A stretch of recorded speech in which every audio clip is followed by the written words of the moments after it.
I'm Julie Chabdi. I'm the Associate Director of the Health and Wellbeing Program with the WorkWell Center and your host for today. Welcome to EatWell Bites, sponsored by the USC Healthy Campus EatWell Subcommittee. Today's topic is the importance of hydration. Throughout today's session, you're welcome to use the chat to ask questions, make comments on today's specific topic. And at the end, we'll have some time for Q&A, announce the upcoming sessions, and have an evaluation for all of you to fill out, as well as a raffle. And make sure you minimize any background noise to make sure we can hear our speaker. Next slide. I'd like to thank our EatWell co-leads, Dr. Professor Carrie Kreutzer with the USC Leonard Davis School of Gerontology and Keck School of Medicine, as well as Lindsay Pine, our dining dietitian. EatWell Bites started back in the fall of 2023, and we were very excited to be continuing EatWell Bites every Thursday with the goal of providing you with practical tips, demonstrations, resources to support your health and well-being through nutrition and healthy eating habits. I also like to thank the members of the EatWell subcommittee, which you'll see listed on the slide. We've been working very, very hard to create a health promoting environment at USC, so thank you. And the next slide is a reminder, like I always do, I like to encourage everyone to move. So feel free today at this session to stand, stretch, whatever feels best for you. And of course, in the spirit of hydration, make sure you have something that you can sip on and drink during today's session. And with that, the next slide, I'd like to introduce our speaker for today. It is my pleasure to introduce Nick Padula, who is an adjunct lecturer here at the Leonard School of Gerontology. So Nick, I'll turn it over to you. Thank you so much for being here. Sure. Glad to be back again. I love doing these chats. I mostly just love to talk, I guess, and you guys are willing to listen. So hey, today we're going to talk about hydration, all things water and fluid intake, electrolytes.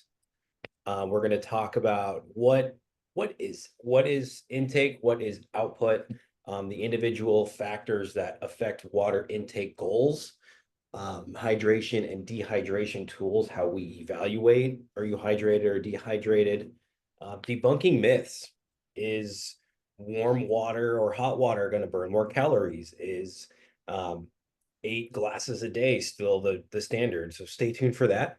And then we'll end with hashtag trending in nutrition. More so on, there's some topics about hydration that are in the news and one in particular. So we will talk on those things as well. So water, you may know that our bodies are made up of 60% water. We can survive weeks without food and only days without water. So water regulates our body temperature. It aids in digestion and nutrient absorption of those water-soluble vitamins, supports joint lubrication and mobility. It also helps remove waste and toxins with help from our liver and kidneys. So the amount of water in the body depends on a lot of different factors. Common sense will show us, and it proves that body size, more people or larger people have more water. As we age, our body water in our bodies decrease, and younger adults have more body water. That kind of ties into body composition. The leaner or more muscle somebody has, the more water they're going to carry as well. Same with gender. Males will likely have more muscle mass, which means they'll have more water. Females will have less. So the average general amount of water for a 70-kilogram male would be 42 liters, and for a female of the same weight would be 30 liters. If you're wondering why kilograms, what is that? That's 154 pounds. So intake, pretty obvious. Water is primarily added via the body to the body via oral intake. So drinking water, drinking other beverages. Food is also contains a large amount of fluid. A lot of people don't realize this, that a lot of our water comes from food. Average daily intake is about 80 ounces, 2350 ml but that varies widely. You can be the person that carries around that big jug of water, that gallon of water, and drinks that every day, or you can be somebody kind of like me that I don't really like the taste of water, so I have to really prompt myself. So that varies widely based on the individual. The broad recommendation is 92 ounces. So that is 2,700 milliliters. If you break 92 ounces into 8-ounce cups, then that's about 11 cups a day. But once again, that's a broad recommendation. And we'll get into more, clear that picture up for you here. The amount of fluid in foods. So if we are consuming fruits, vegetables, even proteins, even pizza has half of the percentage of pizza is water. So we're getting a lot of our water intake from food. You'll see, I mean, watermelon, obviously, in the name, strawberries, cantaloupe, lettuce, cabbage, celery. A lot of fruits and vegetables are anywhere between 70% and 99% water. So we're basically eating our hydration there. If you're having something that's really dense in fat, that's not going to carry a lot of water, right? Because oil and water don't mix. Nuts and oils and sugars will not have the water, but the fruits and vegetables will have water. So if you're eating whole fruit and whole vegetables, just another added bonus that you're hydrating as well. So fluid output, ventilation, our breathing. We actually, every time we exhale, we are losing vapor. We're losing, it sounds like we're spitting. Some people do, but we are exhaling, we're losing water through our breathing. You may go to bed at a certain weight and then wake up at a lighter weight. That's all just you losing water through ventilation, through breathing overnight. You can lose water. Even when we don't sweat, we are losing fluid through our skin, kind of like the vapor, the cooling process. And then sweat, we do lose water, obviously, through sweat. We'll talk about that in detail a little more. And urine, we pee. We pee about fluid. Urine output is about 2,000 mLs a day, but once again, that can vary considerably based on how much water intake, how much sweat, altitude, temperature outside, your fluid and sodium intake, your organ functions, all of that can have a lot of different effects. So far I've said a lot of factors, a lot of this, a lot of factors. Fluid is very individual, and it's really kind of difficult to pinpoint one set thing, one set amount of intake, of output. There's so many different variables with really everything with the human body, but especially fluid. So some individual factors to consider when you're trying to put back in what you lost in your output, if you're exercising or just or at the beach or outside at a festival, or if you're just a normal Thursday work day. Things to consider are what's your sweat rate? Are you a heavy sweater? Are you a light sweater? Cardigan or big coat, right? No. What's your sweat rate? Which I'll touch on that in a couple slides, and I'll also give you all a free tool to help measure your sweat rate. What's your composition of sweat? Are you salty or non-salty? Do your clothes, just like the photo shown in the biker, that is just actual salt from her sweat? Do your exercise clothes or your hats, did they have that sweat ring? Are you a salty sweater? Does your dog like to lick your legs after you come home from a run or from a workout, or not? So those are some kind of just regular life examples of how you can kind of figure out if you're salty or not salty sweater. The duration of your exercise, the longer you exercise, the more output of fluid loss. Pretty straightforward. Clothing, the more clothing you're wearing, the more you're going to sweat.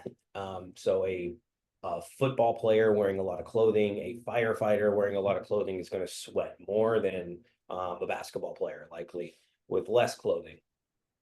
Environmental conditions, the hotter outside, the more you're going to sweat. Also, the colder it is. If you go skiing or snowboarding, what have you, it may be really cold outside, but your body still has to maintain its core temperature, its homeostasis, and it's going to work harder, and you're actually going to still perspire and still have sweat loss or water loss via ventilation.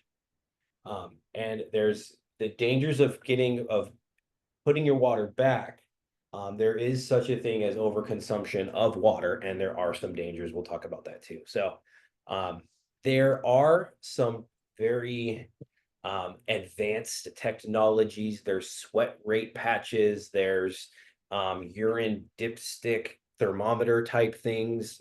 There's solute tests in your urine. There's blood tests. All of those are very invasive and or expensive.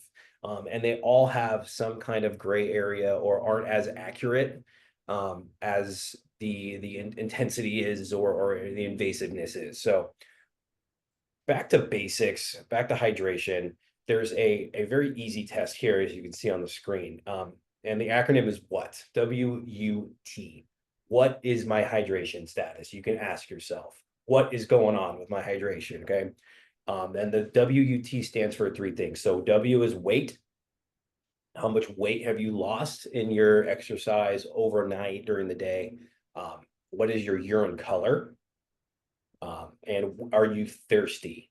If you have 2 or 3 of these symptoms, that Venn diagram will show you that you're likely dehydrated. If you have, let's say you've lost weight from exercise, a Peloton ride, and you're thirsty, you're likely dehydrated. Let's say let's say you wake up in the morning, you're thirsty, you go to the restroom, and your urine color is dark yellow, then those 2 things, you're likely dehydrated. If you have all 3, wake up in the morning, I've lost weight because I slept like crap because it's summer and it's hot and I lost weight and my urine color is dark and I'm thirsty, I'm pretty sure I'm dehydrated. I don't need a blood test to figure that out. I can come up with that answer. So what is your hydration status, WUT? Here's a nice chart here of what your urine should look like if you're looking at what it looks like from a hydration standpoint and dehydrated. We've all been told and shown this, check your pee. One quote that I always tell my students and athletes is, this is the only time you want to go for the silver and not the gold, is with your pee color. So go for a silver, like a lightish yellow color is optimal. And then as you get more yellow, the more dehydrated you are. So this isn't a perfect science, of course. There are some outliers, like if you take a multivitamin that has a lot of B vitamins, you might have your urine's like bright highlighter yellow. That's an outlier, throw that one out. Or you could just have different composition based on whatever you ate or drank that next day or that previous day. Here's a fun homework assignment for you all, if you would like. This is a do-it-yourself sweat rate test. Essentially, you are weighing yourself before and after exercise of about 30 to 60 minutes. You hopefully wearing the same clothes and jotting down any ounces of fluid that you would consume during the exercise. Once you get that weight loss, you can divide that in the number 2 section by your exercise duration in hours, and you'll get your sweat rate in liters per hour. So there is some math here. There is some math, and the average person sweats between 1.2 and 1.45 liters per hour. So that just kind of gives you a goal of, hey, I'm training for a half marathon and I ran for an hour and I'm a pretty heavy sweater. Probably guess that you're going to lose about 1.5 liters per hour. So that's going to give you a goal of rehydration. I'm going to rehydrate 1.5 liters. Try this. It's fun. A lot of my athletes and clients like it. And some people can range from 0.6 liters per hour all the way to about 4 liters per hour. So a lot of variables here. We will talk. So as you see electrolytes down here, we'll talk a little more on that, but I just want to give a quick rundown of, yes, we lose more than just water, right? We lose electrolytes, mostly sodium, chloride, and potassium. So studies show that we can lose in 1 liter anywhere between 460 and 1,840 milligrams of sodium. That's a lot in 1 liter of sweat. So you can lose up to 1,800 milligrams of sodium per hour. Let's touch on that in a little bit in the next couple slides here. So give that a try. Some myths. Okay, I have 7 myths here, and we're going to talk about them. So the old go-to is you must drink 8 glasses of water a day. Everybody needs exactly 8 glasses of water. Well, not really, because we know that our hydration needs are vary based on age, weight, activity level, climate, and you're not just getting water from fluid intake, or not just getting fluid from oral intake, you're also getting it from food as well. Coffee and tea dehydrate you because they contain caffeine. Caffeine is a mild diuretic. You might lose more water than it's actually provided. Well, that's not very true, because let's say you drink 8 ounces of coffee, that's still 8 ounces of water. And sure, coffee has a mild diuretic effect, but the amount of fluid intake over contributes more than what you're going to lose. So it doesn't dehydrate you, it actually hydrates you. Number 3, clear urine means you're hydrated. Clear urine means good hydration, but it could also mean over hydration. You want kind of that lemonade or that silver kind of urine color. Number 4, you can't drink too much water. The more water, the better. That's false.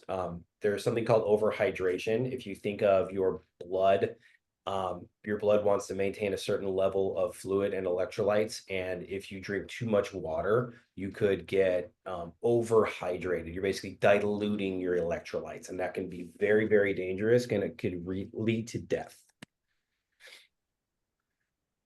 Being thirsty means you're already dehydrated. If you feel thirsty, it's too late. Yes. So number 5, if thirsty means you're already dehydrated. It's not already dehydrated, but you're on your way to dehydration. So you're just naturally signaling when you need more fluid. It's not too late, but you should drink when you are thirsty to not be sure it's too late. Sports drinks are marketed everywhere, and they're marketed to people that might not need them. It's not necessarily the best way to hydrate.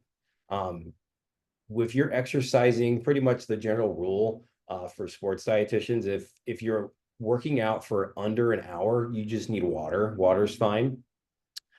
Sports drinks with carbohydrates, not the diet versions, are good at replenishing for those high intensity or exercise durations over an hour. And number 7, drinking ice cold water burns more calories.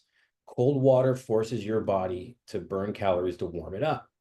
Well, our bodies do warm up the water. It does contain some energy output, but the effect is too small to even impact weight loss significantly.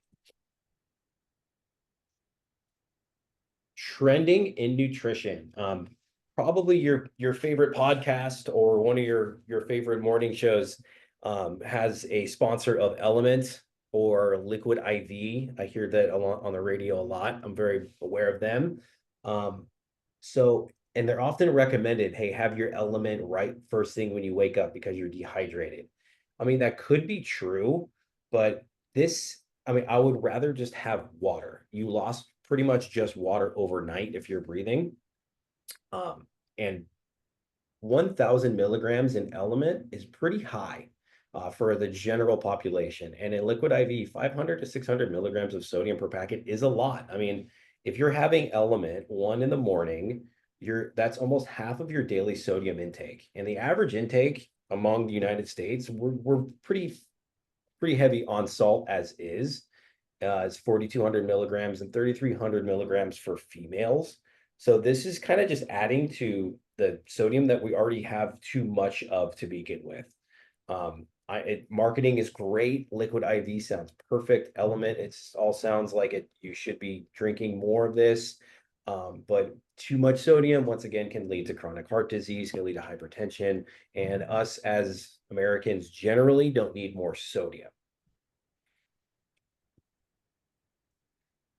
This was trending a couple months ago. There was a mom that was out on the boat in the lake with her family, and it was 100 degrees out. I think it was around like Lake Havasu over 4th of July, and she was dehydrated, probably outside sweating a lot. And when you sweat, you lose electrolytes, and she just rehydrated with 4 bottles of water. And she had passed away after drinking 4 bottles of water about 20 minutes. So she got too diluted. She was hyponatremic, or she just had an imbalance of electrolytes, and she unfortunately passed away. That can happen. There was also something that somebody sent to me 2 days ago where there was a bodybuilder, and I think she was cutting down her water intake to get ready for a competition to look very lean and dehydrated, basically.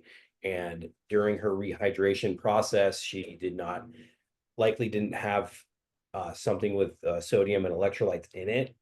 Because when you're severely depleted and you rehydrate with just water, then you're very watered down and you can have that electrolyte imbalance. And this bodybuilder was 20 and she passed away.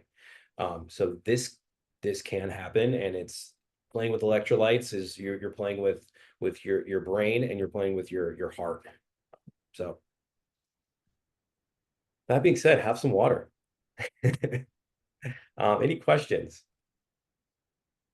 Or what questions do you all have? If you have any questions, feel free to put them in the chat or speak up. And we do have one to kick us off here. The person is asking, does the frequency of urination give any indication of hydration? Yeah, so we kind of have the rule of threes. If you're going 3 times in an hour, that's probably too much. You're probably overhydrated. And if you're not going in once in 3 hours, you're probably dehydrated. So the rule of threes. You should be going, once or twice every 3 hours. Once or twice every 3 hours. Okay. What about the skin pinch test for hydration? Any thoughts on that? Yeah, so that's if your skin is basically you pinch your back of your hand skin, if it sticks upright or stays there, you're dehydrated. And I mean that's the extreme level of dehydration. That could also be like a chronic dehydration, a skin health type of type of type of thing. So that's probably way too late, and you're way dehydrated for a long time for that. So it is an indicator, but it's also an indicator of like probably chronic malnutrition. What are your thoughts, Nick, on flavoring your water with sugar-free syrups or flavor packets? Yeah, as once again, as somebody who doesn't like water, I need to like kind of make it taste good. So I'll add probably some like a liquid IV, what I told you not to have, but no. I'll add like a little bit of it just for like a taste, or I'll do lemon or some kind of like berries in my water just to like get some taste to it. Um, but yeah, I mean, I'm okay with having flavored. I know some people get GI discomfort with the fake sugar or like the sugar alcohols, so just be aware of that. Um, but yeah, I mean, I would rather have you have something that's um, a diet drink, if it's going to make you drink water, because dehydration, if you're not going to drink, that's the worst case scenario there. What are your thoughts on hot or warm water benefits? Is there a benefit to drinking hot or warm water, or is it a cultural myth? Studies show it's a cultural myth. But if you're likely to drink more water because it's cold and I like the taste of cold water, sure. If you like your room temperature, sure. Just whatever is going to get you to drink more water. Yeah, totally a culture. It's a lot of different cultures too. So like my father-in-law is from Russia, and he's always looks at me sideways when I drink ice water, like it's bad for me. But What about coconut water? Is that a better alternative for hydration, even though it's high in sugar? What are your thoughts on coconut water? Coconut water is fine. That's super high in sugar. It's not going to hydrate you with the electrolytes that it claims to. Hydration comes from replenishing that sodium and that potassium in the fluid. Coconut water has potassium. It doesn't have that sodium for like a rehydration. But if you like the taste and you can afford it, it's pretty expensive. Go for it. It's tasty. What about hint water? If you're familiar with hint water? Mhm. Yeah, hint water is pretty good. It's basically water with just a little bit of artificial flavoring. Um, to that point, I like to have my sparkling water, whatever kind of like LaCroix kind of sparkling water, Spindrift. And studies show that Spindrift and sparkling or carbonated waters hydrate you just as much as regular water. So even though the bubbles are there, it's still just as hydrating as regular water. And how about any advice on avoiding dehydration when you're a runner? This person gets headaches after long runs and heard that drinking electrolytes before running may be helpful. Any thoughts on that? Yeah, it depends on your duration of running. So if you're running for longer than an hour, I would definitely pack something that has carbs and a sports drink. Don't just rehydrate with water. Um, Carbohydrates brings fluid into your muscles and into your bloodstream as well as the sodium. And anything that's really long or intense like running on a hot day, you need more than just water at that point. So if you can carry, there's a lot of different tools you can use as a runner. They have the backpacks, the camelbacks, the belts, things like that to bring with you. If not, I mean, shoot, I'll just like if I'm a runner as well, so I'll run into like a 7-Eleven mid-run if there's, if I forgot to hydrate or if I'm feeling pretty bad. Um, you can preload a little bit, but which helps better than not having anything before. But if you want to load up all of the water you're going to need for that whole run, you'll likely have to take in so much and it'll kind of be sloshing around in your stomach.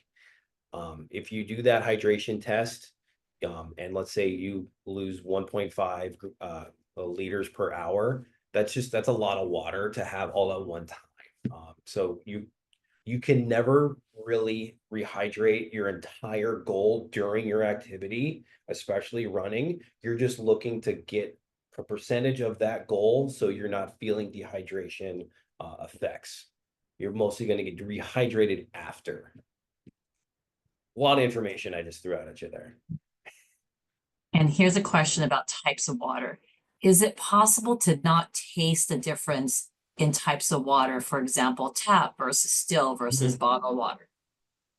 Is it possible to not be able to taste a Is difference? it possible to not taste the difference?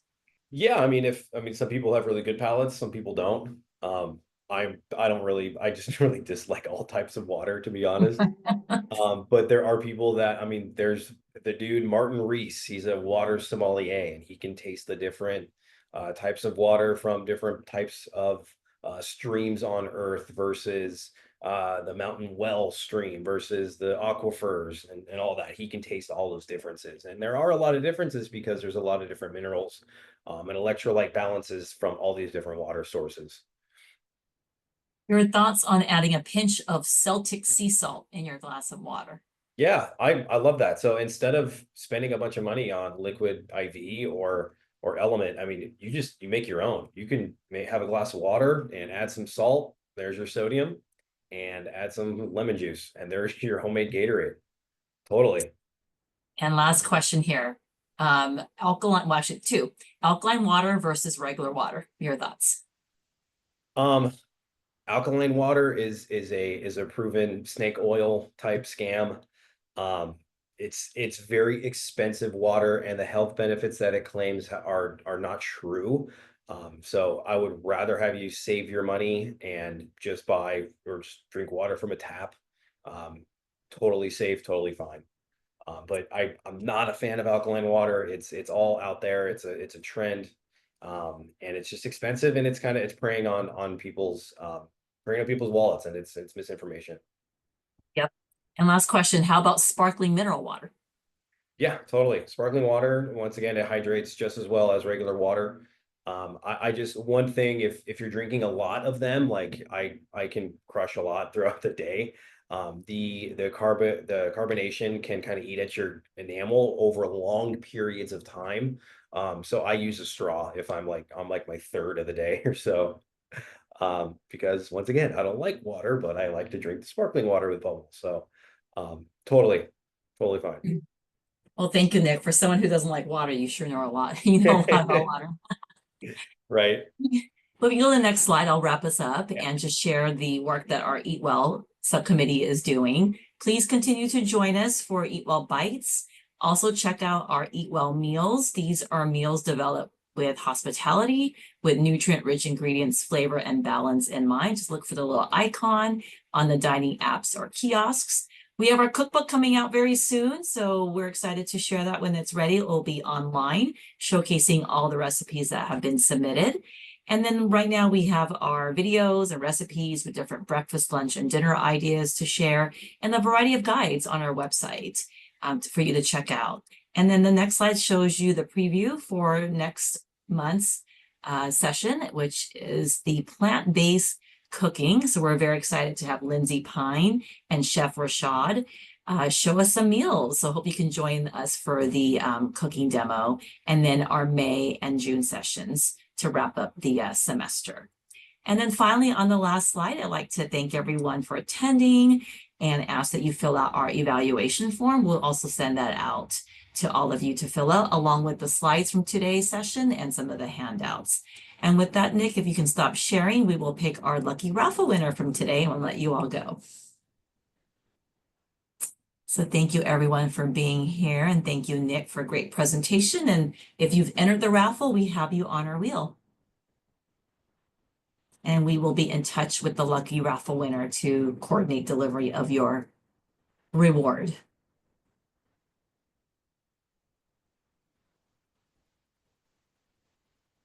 Anna Martinez, congratulations. Congratulations, Anna. Thank you so much. And thank you everyone for being here. We'll see you next month, and spread the word to other faculty and staff to join us. Thank you so much. And Nick, if you can stay on, that'd be great. Sure.